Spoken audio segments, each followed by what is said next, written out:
live on YouTube. We are going live on Instagram now. Okay. And we are bank number 4. What is that? I heard something. Yeah, that was another program we're on bank. You got your sound effects ready? I mean, yes. Is it our voices? Yeah. All right, Misguidance. There we go. Bank 4, ready to roll. Good. All right, we're going to start recording on the mixer in 5, 4, 3.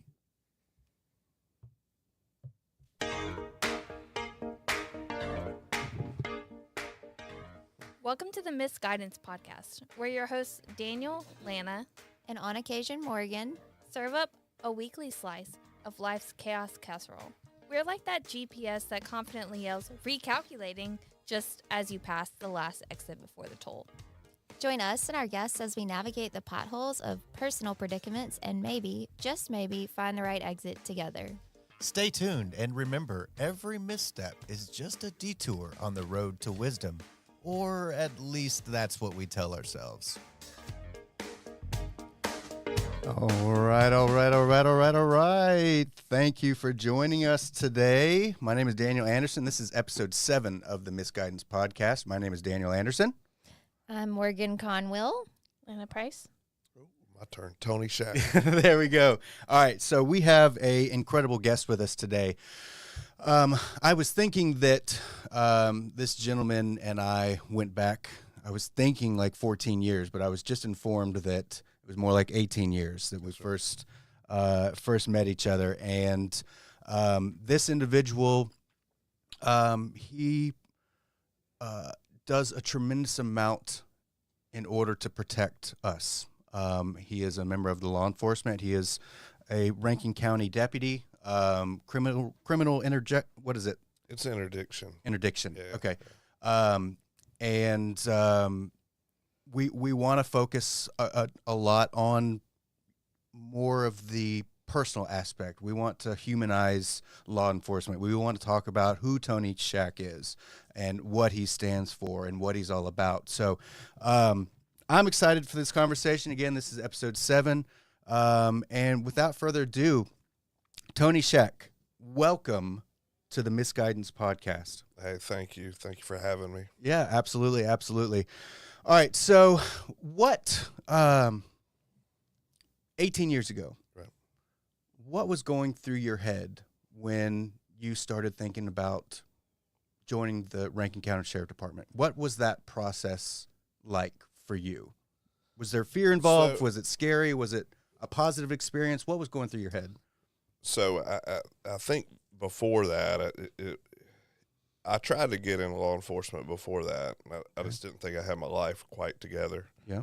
At that point, I had an uncle that was a long time with Rankin County Sheriff's Department, and I would say when I was around 21, 22, I guess, I tried to get into law enforcement. I went to him. I was like, I think I want to get into law enforcement.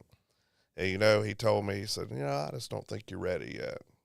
So I've spent at least he was honest. That's some serious honesty. So I spent the next 5 years of my life trying to figure out how I could, get ready, whether it was the people I was hanging around with, whether it's the things I was doing in life or, what have you. So I waited about 5 more years, and at 26, I think that's right. Yeah, 26, is that right? Yeah. 26 years old, I decided to apply and got hired on there. And it was like May of 2006. I can't believe it's been that long. Do you feel old? Yeah, I really do. I mean, I'm freaking almost 40 years old, and it just, parts of that just I'm seem older like. than that, man. How old are you? 45. 45. I have a question. What is interdiction? Yeah. So basically, we have a unit, and it's not just our department. I mean, other departments, not all of them have an interdiction unit, but we work on the interstates, Mm-hmm. and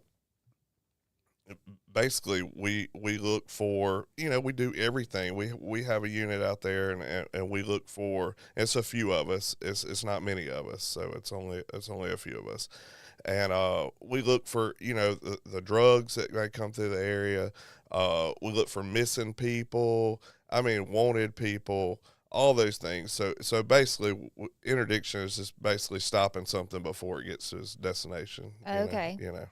Question: do you hang out on Flowwood Drive? No. Because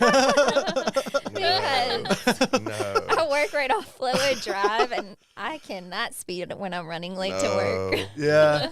No, that's Flowwood, wouldn't it be? Is that Flowwood? Yeah. Well, I didn't know if it Oh, yeah. overlapped. We generally stay to the the interstates. Okay.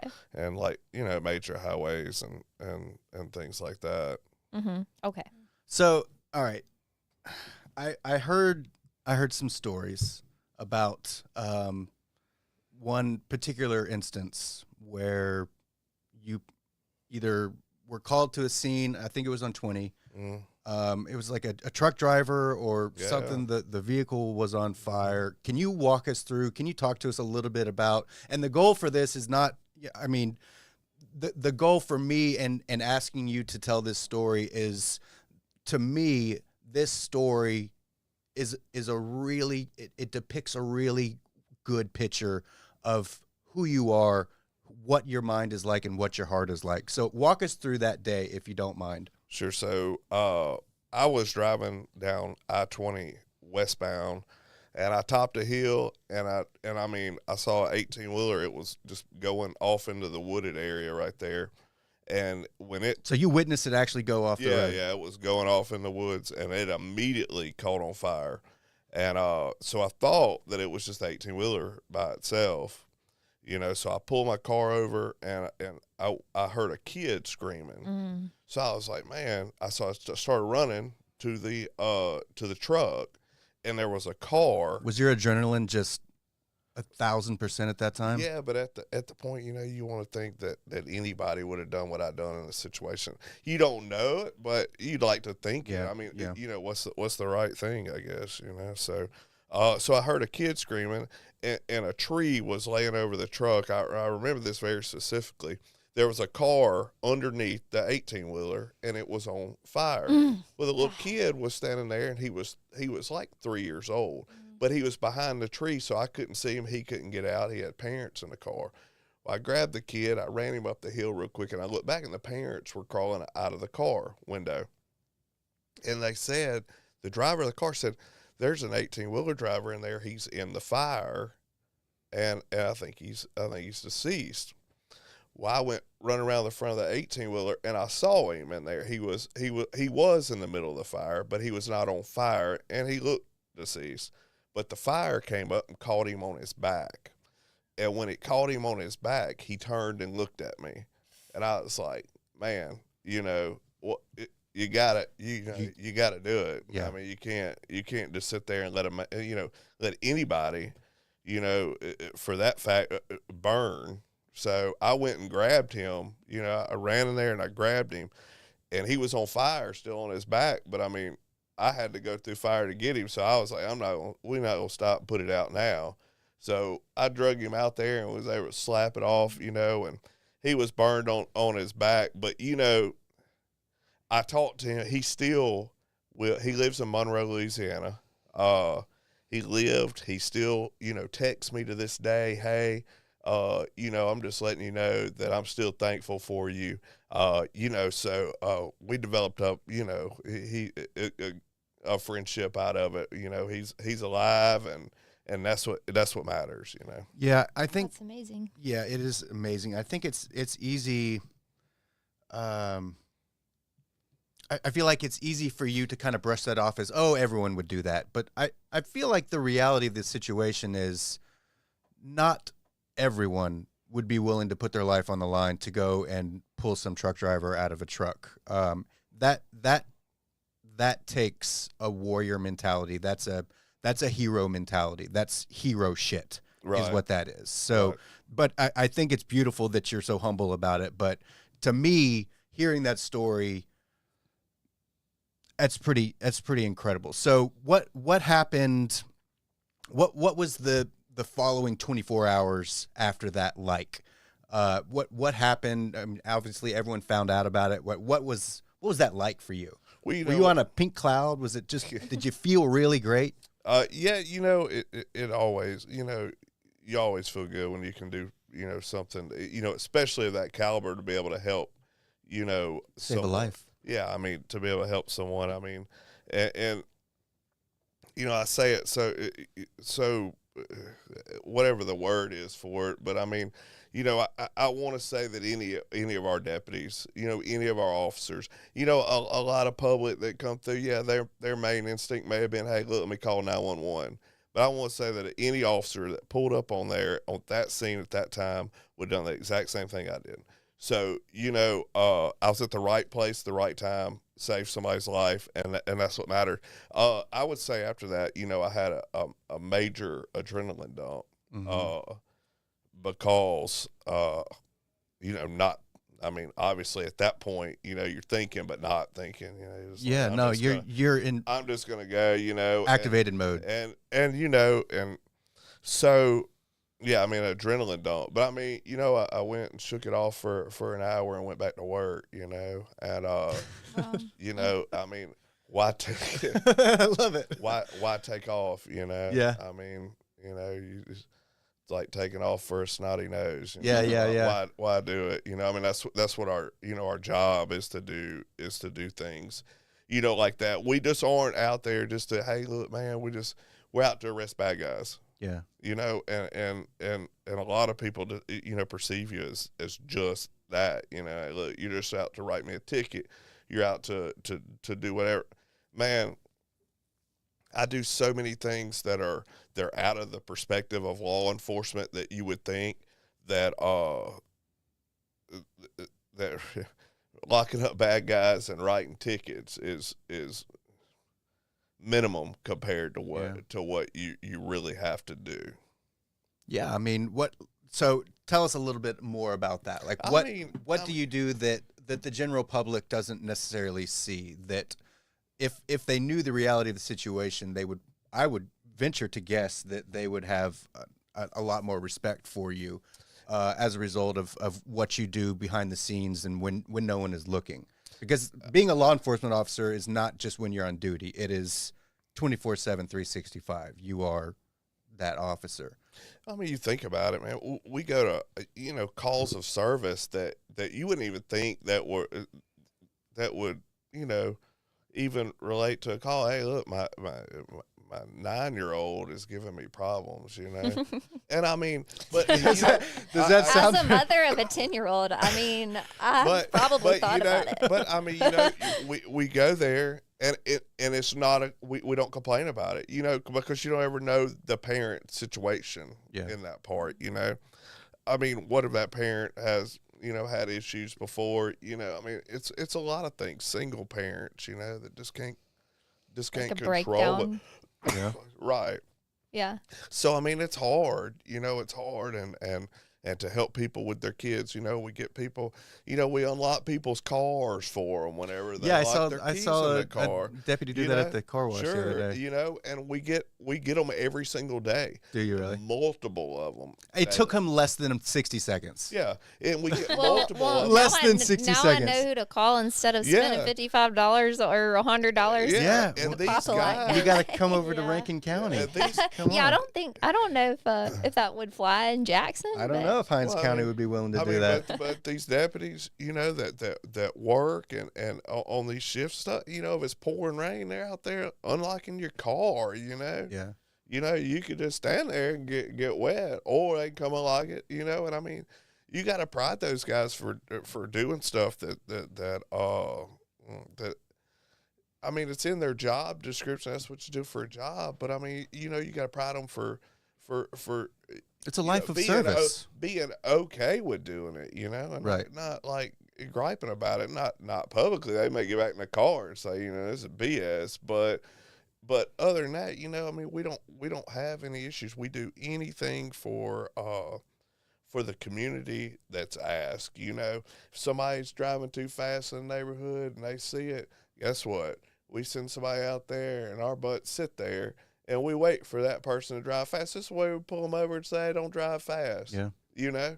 So, the perspective wise, and I mean, you know, the call outs, and I mean, I get called out in the middle of the night sometimes to go do things, you know, and look, this is what I love doing it. Part of life. Yeah, man, you got to love it. And I tell people that all the time, you know, there's not a day that I wake up and I'm like, man, I just really don't want to go to work today. You know, a lot of people wake up and they're like, man, I just don't want to go to work. A lot of of people. Yeah. I don't want to go to work today. Man, there's not a day that I wake up that I don't mind going to work. That's great. You know, Yeah. so, Yeah. so, you know, because it's never the same thing.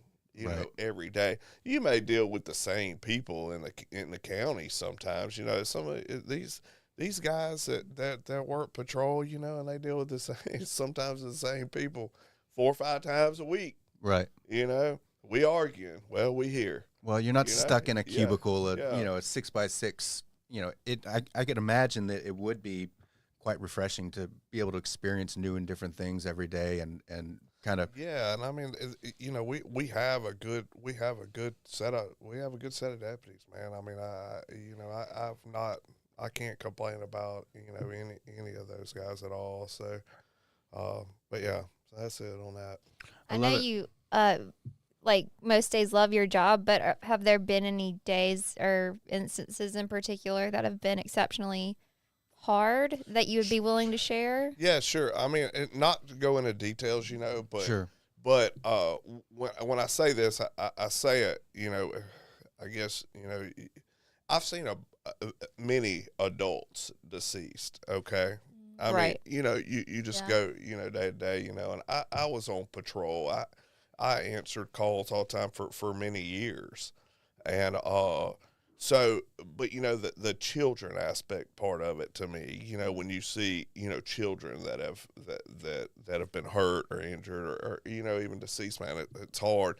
And it's hard not only to see that as a law enforcement officer, you know, or a paramedic or somebody trying to save that child, but you know, what's even worse is when you have to tell that parent about that child. And Does that fall on you? Oh, absolutely. Absolutely. And, you know, it falls on officers as a whole, you know, and people struggle with that. Yeah. You know, I struggle with that. I've been in law enforcement 18 years. I still struggle with it. You know, if I had to do it today, I'd still struggle with it. Is that one of those things that you never forget the first time that you have to do it? Sure. I mean, Yeah. you know, I can't tell you how many adults I've seen deceased, but I can tell you I've seen 5 kids, you know, Probably and would so, never forget yeah. any of them. Right.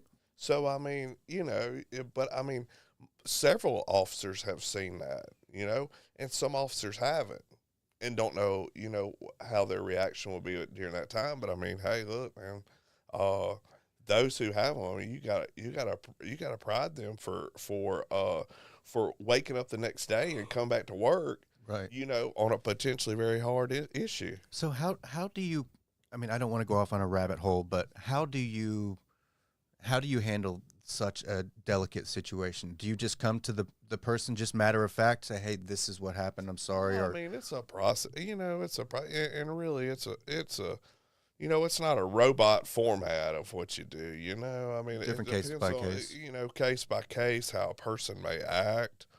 You know, it's just one of those things that, you know, you don't go into it as a business mindset. You know, you Right. don't go in there and be like, hey, this is what I tell them and this is the way it, you know, this is the way it is. You go in there as a, you know, I mean, you are a caring individual too, you know. I have 2 kids, you know. I mean, how would, you know, how would I want to be, you know, told? So, I mean, that's just it's a hard thing. that's a sticky situation, man, Yeah. to be in for any officer at all. Yeah. And I can imagine that you feel incredibly human, incredibly humble in those situations because we are built to have community and care. And when you lose that, that's a big deal. And telling a family and having that responsibility, I think that's huge. So appreciate you for that work, because that's hard. I don't think I'd be able to do that on a daily basis. Yeah, I don't know. And that goes back to the things that people don't know. They only see what's out there. They don't see what takes place behind the scenes most of the time. Yeah, because the only thing that, I mean, let's be honest, the vast majority of things that people see, it's clickbait, and it's designed to get you to get engaged, or it's designed to be on the news to get you activated, because if you're activated, guess what? You're going to buy their advertisers' products much more than if you weren't. So they are highly motivated to put everything negative and to pick every possible negative thing out of the department in order to sell stuff. Right. I mean, that's what it is. So of course they're going to, a beautiful, loving story of a deputy going to a house and acting as a therapist for a family that is really struggling and helping them kind of get through or help them process something. That's not good news. That's not fun. No. Nobody's gonna. That's not clickbait. And it's unfortunately that's the way that the world is right now. But that's the way it is. We're motivated by negativity and emotions. So what I think is so powerful about you talking about this now is you are shining a light on that other side. You are shining a light, and fortunately we have a platform to be able to display that. Right. And we may not have as many viewers as WLBT, but we have a decent amount of viewers, and people come here for legitimate, encouragement and positive things most of the time. Yeah. Right. Most of the time. Yeah. So I think it's beautiful that we're talking about the positive aspects and the things that not everyone sees. Right.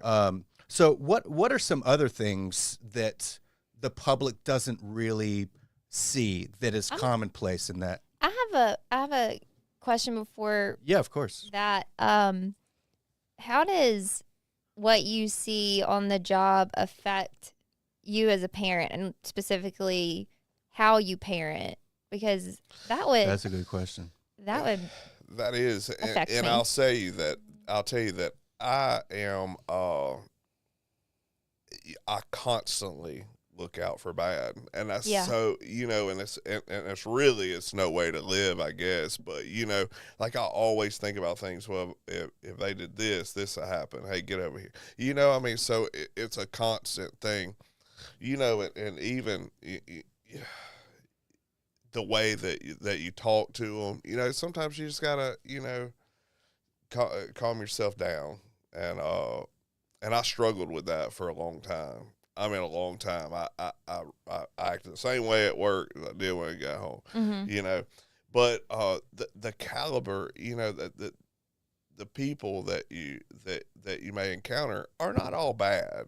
Even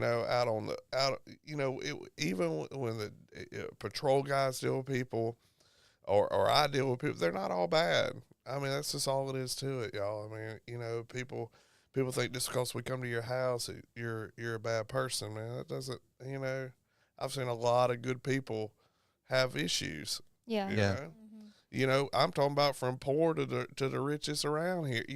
I mean, so it doesn't really matter, that everybody has issues. Mm-hmm. Yeah. And so when I go into the house and just see those different issues, and then you bring them back home, and you're like, well, I got issues too around here. So, but yeah, I mean, constant. It was constant for a long time for me to be able to, not be OCD with your kids almost. Yeah, I think I would struggle with. I have a 6 and 10-year-old. I think I would struggle with knowing all of the dangers out there and knowing how to look for all the dangers out there, and balancing that with letting go of control and letting your kids learn some lessons for themselves. And yeah, that's I mean, hard. it's I would hard. think that would be really hard. But after you've seen some of the things that I've seen with children and getting hurt and stuff like that, you immediately are like, man, no, And man, I feel for parents that have lost a child, had anything like that, a major incident with a child, I mean, with their child. I mean, imagine what they would be like. I can't imagine that. So, you see that, and then you start improvising situations in your own life, and you're like, no, can't do that. I know it looks fun, but can't do that. So. Right. Is it hard to strike that balance with your kids? I mean, as far as like setting good boundaries with them and having healthy boundaries as opposed to just being a helicopter parent and overbearing, or what is that like? Yeah, I mean, I try to let them, do their own thing. Yeah. I try. Sometimes, I'm protective over them. Sure. At any point, I have a 13-year-old daughter, and I'm protective of her. I've got her all the time. So I mean, it's just, and I have a 6-year-old son. I mean, he's wide open too. Relatable. So, Morgan. you gotta kind of do those. Yeah, and there's no manual for it. You kind of have to learn it as you go. But it sounds like, But I mean, just because I'm glad we brought up like even a little bit of personal life, because I mean, even at that, man, I mean, we have issues just like everybody else. Yeah. I mean, hey, look, we argue with our relationship. Whoever we're in a relationship with, we have the same amount of issues that anybody else has. Okay, that's all it is to it, man. Just because we go to their house, that's why I say it, man. With all so many people, just because we go to their house, don't make them bad. Heck, there may be times somebody need to come to my house. Didn't know? So I mean, you know what I'm saying? I mean, I'm just saying we all have those problems. Yeah. How what level is it at so far with a 13-year-old daughter as far as like puberty and the teenage years and all of that and handling it as a single dad? I can't imagine. And I'll say this: I have good help with her. That's good. Yeah, That's good. I have good help, and that's what matters. Yeah. And It takes a community. Mm-hmm. Yeah. yeah, I mean, I don't dig too deep into personal, but I've got good help, and she needed that after everything she's been through. Yeah. So, Right. so yeah. So, I'm glad that I can be there, and also, people that help me Yeah. with her. Yeah. Yeah. What are the things that you do for yourself to take care of yourself? Because you have a job that I imagine is highly stressful. You have these kids that you love and take care of, and I'm sure are your whole life. What do you do to make sure that you can continue to do those things? Yeah, I'm not gonna lie and say I go out and run 10 miles a day or anything like that. No one should. When I see somebody running, I'm like, man, they're really running Well, fast. yeah. Now look, now what I do have is I have a dog. I have a canine. Mhm. His name is Voodoo. He's Cute. out in the car Adorable. now. He's out in the car now. Oh. So yes, With the car running. yeah people. Okay, yeah. You should have brought him on the show. Have him come. Yeah, I thought about that. Yeah, he's so loud though, man. He has like this Kong that he chews on nonstop. Like that's what I have to do because if not, it'd be in everybody's business. Yeah. So and then he's loud with the Kong. He's destructive without the Kong. So, but anyways, so I'll say that he takes up a lot of my time that I have to. We track people. That's another topic in just a minute, but Should be interesting. Yes. But yeah, I mean, I spend time with him, and really, I like to just go home. Like I don't go out and all that business. You're not popping it at the club. No. Man, look, I go to work and I go home. Yeah. And I have Sounds peaceful. I have some land up in Yazoo County that I spend time at, and and I go fish and go hunting, do stuff that every day, whatever Right. people may do or may not do, may disagree with it. I don't know. It's what I do. Yeah. But Yeah, man. I mean, my peaceful part is just going home. Going home. I mean, I don't have a set. Hey, look, I need to go out and do this. Like if I'm gonna go somewhere on the weekend, like I'm leaving here. Yeah. Like I'm leaving here. I'm going like somewhere for the weekend. Right. That's just all it is to it. But yeah, that's the way I take care of myself. And I mean, I go to the gym sometimes. I ain't been in a while. But, I mean, sometimes, you go like, yeah, I'm going to be healthy. And then all of a sudden fudge rounds come in. Yeah. I think I'm just going to rather eat than go to the gym. But I mean, look, it's what it is. Whenever it comes time to do what you got to do, you got it. You just got to do it, fudge rounds or not, Yeah. So. Are there things that you do specifically to keep yourself like mentally healthy with the stress of your job? Hey, like exercises or like. Well, I mean, anything. I don't know. I'm speaking of what I do, like yeah. therapy, meditation, things like that. But man, I just think I'm too. Like I can't sit still and meditate for or anything like that. Like I'll run out of stuff. Like I'd rather watch fly across the room. I mean, so meditating's probably not for me. I'm not a drinker. I don't try to to do anything like that. I don't smoke. I don't do I don't do anything like that. But I mean, just sometimes I just like to go outside and sit there. And just honestly, just kind of be left alone sometimes, until, you got daddy, all the time. You're like, oh, what? Can I just sit here 5 minutes? Right. Watch this. I can do ninja, I'm like, but yeah, meditate. And I really don't have a way, this is going to sound really, really strange, but, I go to work to relax, work, just to be, out there and be, it's not stressful to me. It's never been stressful to me. The things that we do that, we're not always busy. All right. Now our unit, we pull people over, we do things like that, but we're not always busy, And a lot of times, hey, look, we may not be busy, and then all of a sudden it may just blow up. And, and that's whenever, you got to go. I mean, they don't, the saying was, it's always been, they don't pay us for what we do, they pay us for what we may have to do. Right. So, the question is if we're sitting there and we get a call that normal people that are sitting in a cubicle can't handle, right? And we got to go sit on that call for 4 hours dealing with somebody or something like that. I mean, it gets stressful, man.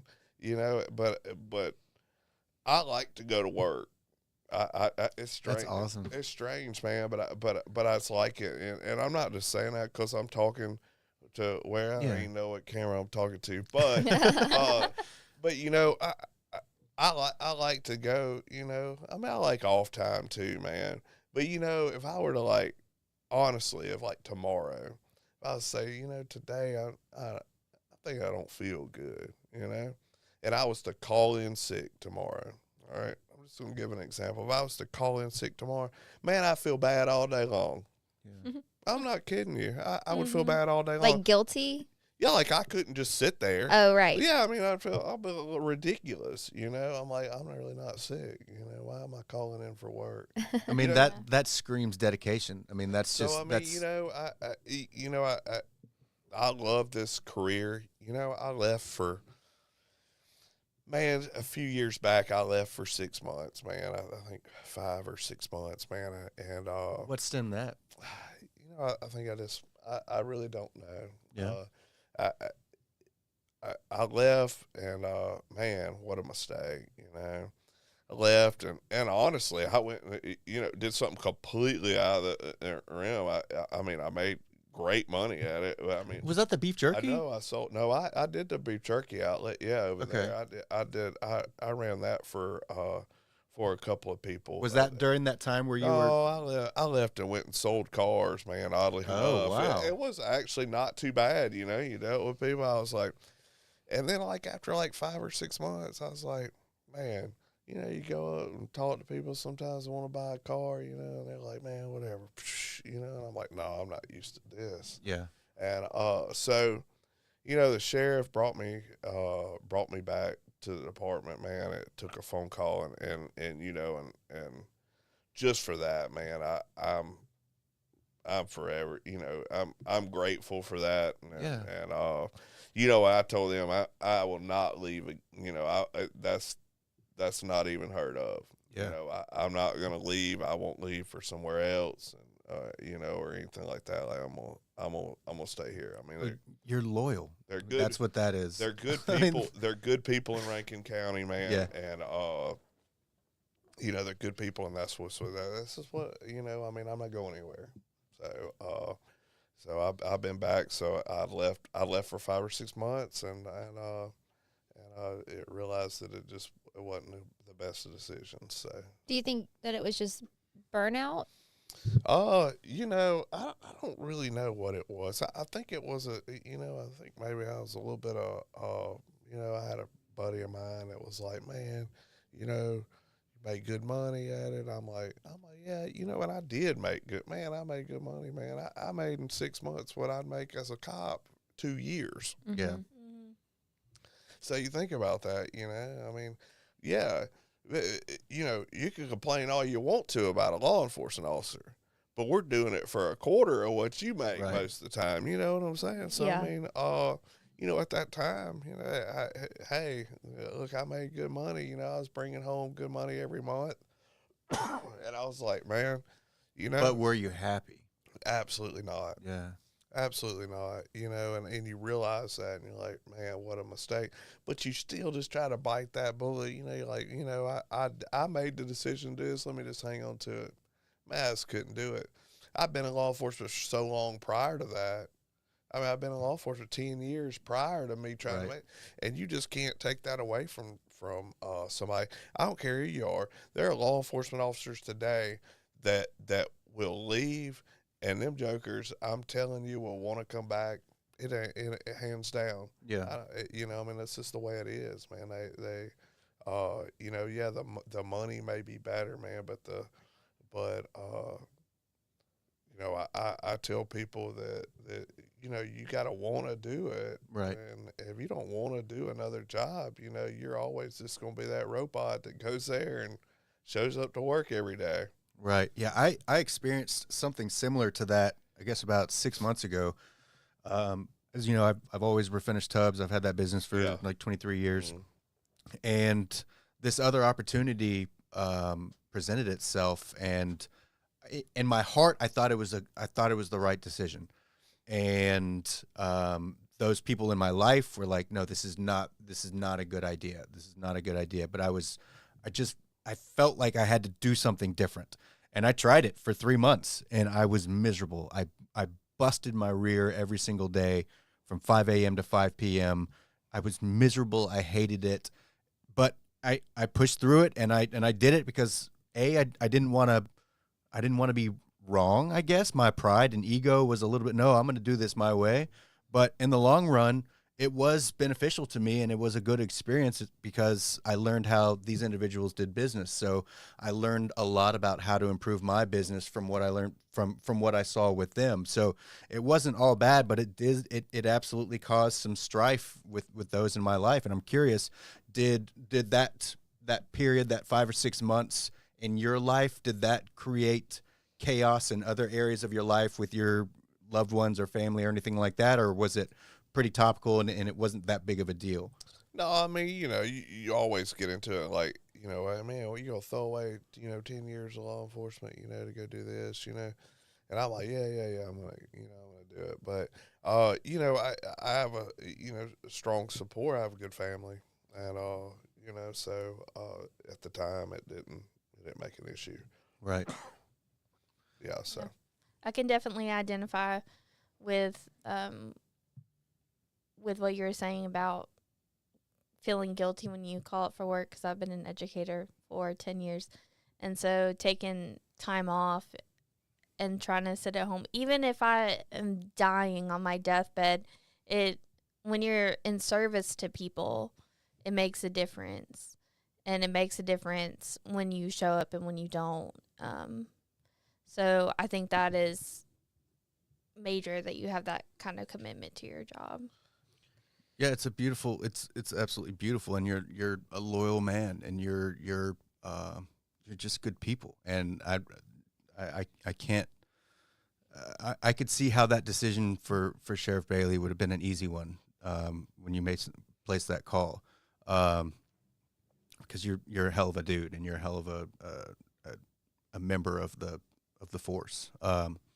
So you touched briefly on the tracking, Voodoo's tracking. Yeah. I want to hear more about I want to know a little bit more about. I feel like we're like there's a little bit of me that's like we're the elementary students here, us three, and you brought your dog to you're talking on stage, and this is what we do, and you know, it is what it is. That's kind of what's going on, because I'm super curious about this. So, and I also want to know about what the training process was between you and Voodoo. I imagine the bond has to be there in order for you guys to work well together. So what did that look like? And then what does that tracking look like as well? What? Yeah. So First question is, what kind of dog is he? He's a shepherd. He's from Czechoslovakia. Okay. Yeah. So I'll say this, that first off, before I talk about Voodoo, we have, multiple other dogs at our department, and each of them is very good at certain things. They can all, we all have our strong points. Voodoo, his strong point, man, is tracking. He's always been like really strong at tracking. The training process. So somebody had Voodoo before me at the department. They left the department. They only had him for a little bit. They did good with him, but when he got with me, he got put in different situations, and you put him in more and more situations, and basically you start slow and then you build up and build up, or what is that like? No, so Voodoo's first apprehension with me, a guy like ran and wrecked out, and I remember it plain as day. The guy gets out of the car, he takes off running across a wide open yard, and I got out, let Voodoo out, and I gave him the command to go get him, and Voodoo looked at me like this ain't training. He don't have a big puffy suit on. I need to run and go get him. And his first apprehension, man, he run and he knocked this guy down, and he's holding him, he's biting him in the butt, and then he's holding him down with his paw. So all you see in like the pictures is like Voodoo's paw print on the guy. Because at the time, he's got to build up, right, and be like, man, this is what I got to do. And, but man, several years later and all that, man, I trust that dog.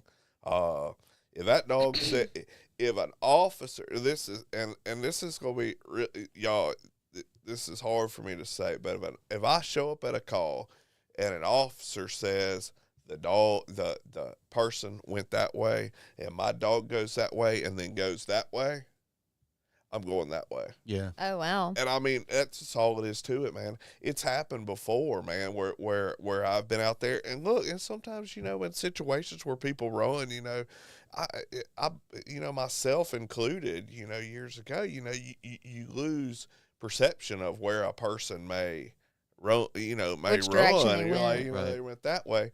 But if my dog goes that way, me and him going that way. And, it's happened before, man. I had an officer tell me he jumped that creek right there and made a left and ran up that way. Voodoo went to that creek and made a right and came way back around almost to where it started and found the guy hiding under an 18-wheeler trailer. So, you can't. Do you, how does Voodoo know the scent of? Yeah, do you have to have an item for him to smell, or no? What so is that? A lot of times he'll go off of crushed vegetation, which is why we tell people Crushed vegetation. Yeah, like when they're So like sight. right, like when they're running, when The scent from their shoes? like it spreads, like whenever they run across grass or something like that, and they step and they're running, their scent spreads like that. So Wow. so it allows him to follow where they've been. Now when he gets close, he starts, smelling them, because I mean, if you're running from like, if like a dog like him is coming after you, you're sweating. I mean, everything on you, and so he will pick up on that. And when he finds you, he gonna get you, man. I gotta meet this dog after the episode. Yeah, can we? Yeah. All right. But the thing about it is, man, is he doesn't just apprehend anybody. I mean, we go after violent felons, man. I mean, we don't go. I'm not gonna let him apprehend somebody that stole a pack of Wrigley's at the store. Right. I mean, these guys that do stuff that have gotten apprehended by him are people that have done stuff wrong, man. I mean, they do stuff wrong, and that's why they get what they get. If they give up, man, hey, look, I don't let him go get you just because. Yeah. Like, if you give up, man, I mean, look, that's just as good. Do you have a signal to tell Voodoo to cease all operations, basically? I have him on a 15-foot lead now, Okay. but when he's wound up, man, he's the nicest dog until you put his tracking harness on. Completely different dog, man. Really? I mean, he's just like, everybody knows, hey, man, don't pet him when the tracking harness on, because that's what he knows. But man, somebody giving up is just as good as anything else. I mean, if he finds you, that's what counts, man. I mean, and I've had some people hiding in some funky spots, man, where he can get them. And he's a leg man, dude. He bites you from the waist down.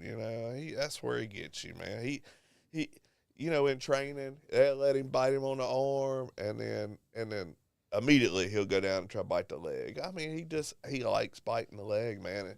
And when he's tracking, he goes through things that I don't want to go through, but I don't have a choice. I mean, look at my arms, man. I do not cut myself, guys. This is for me crawling on hands and knees through briars and thorns and all that stuff, because that is the route that he wanted to take. Man, is it the route that the bad guy went? Heck, I don't know. But it's the route that he felt was the best spot to go find the bad guy. And man, I just got to do it. And I'm telling you, sometimes I come out there look like I got in a fight with a cheetah in the woods. Is it a game for Voodoo, or is this work? Oh, well, of course, he's constantly in work mode. But yeah, man, I mean, he considers that like a reward at the end. It's kind of like if he finds dope, in a car. If I run around a car and he alerts and there's dope in a car, he gets his Kong, man. I mean, that's what he gets. Okay, happy. what is the Kong? Is it like? So it's like I'm picturing like a stuffed King Kong. No, one of those they look like a rubber. It's like a rubber thing. I don't know. It's hard.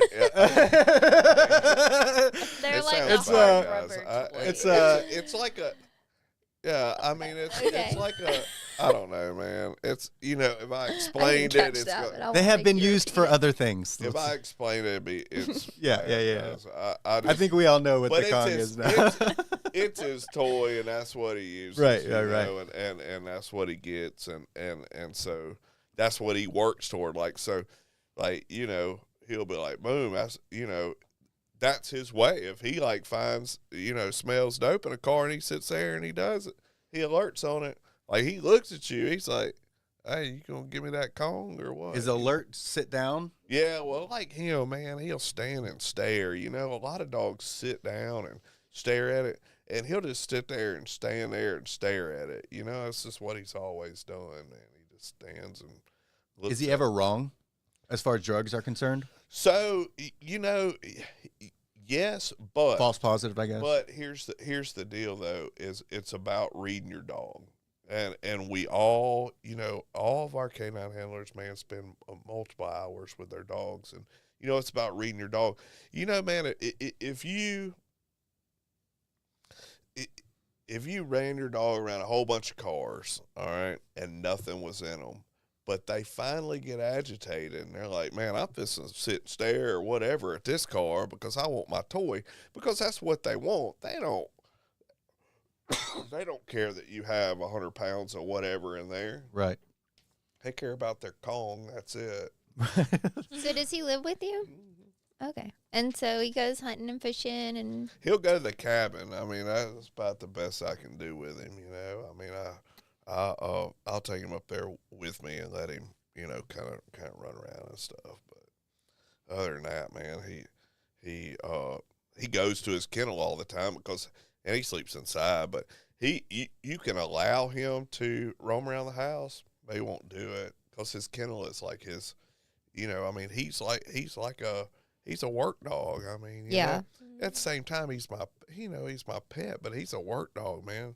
If it came down between, and there was another officer, and it came down to where Voodoo had to save his life, man, that's just what we got to do, got to save a life as bad as it sounds, Yeah. And I mean, just a canine up in DeSoto County. I mean, just here last week, we just went up there to that canine's funeral. I mean, that canine saved those officers' life, Wow.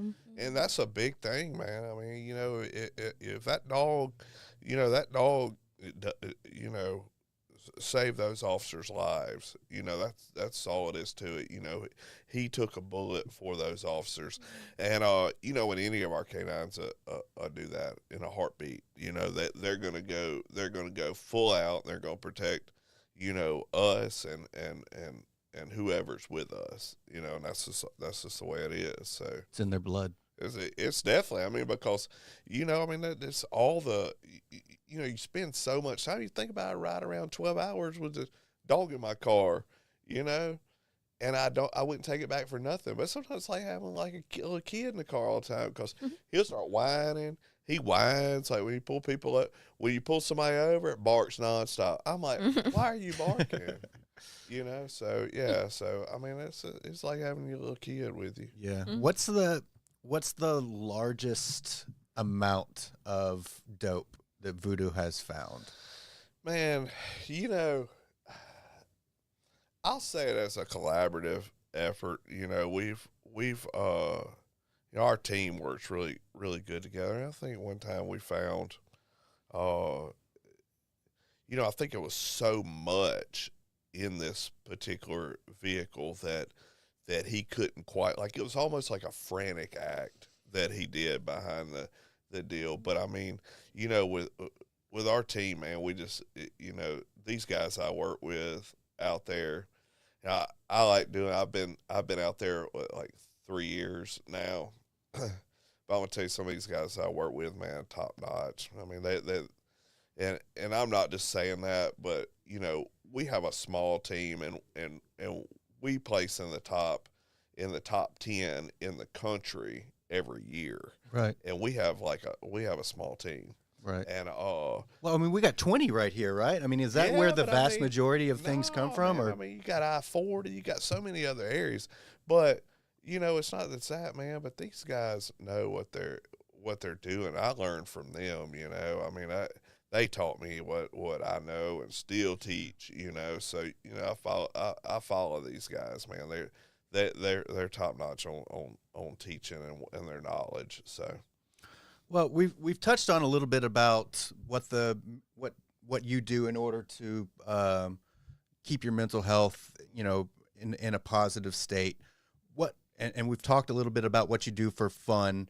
But is there something that you're super passionate about in your life that's not law enforcement, or do you get the fulfillment that you need from your career and your children and the life that you have now?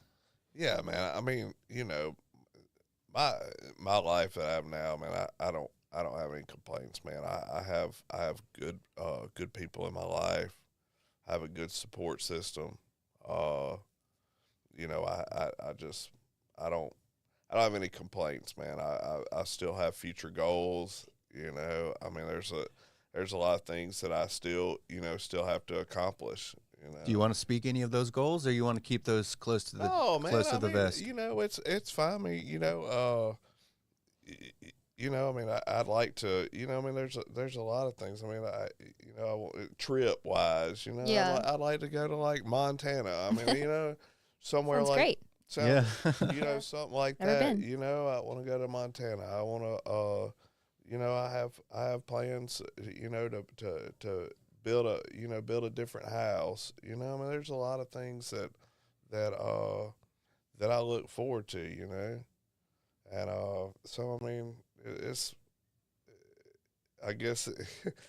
Kind of, you know, I don't want to just talk just a whole bunch, you know. Yeah, about, no. About, I get it. I get it. About, you know, everything, you know. Sure. But I mean,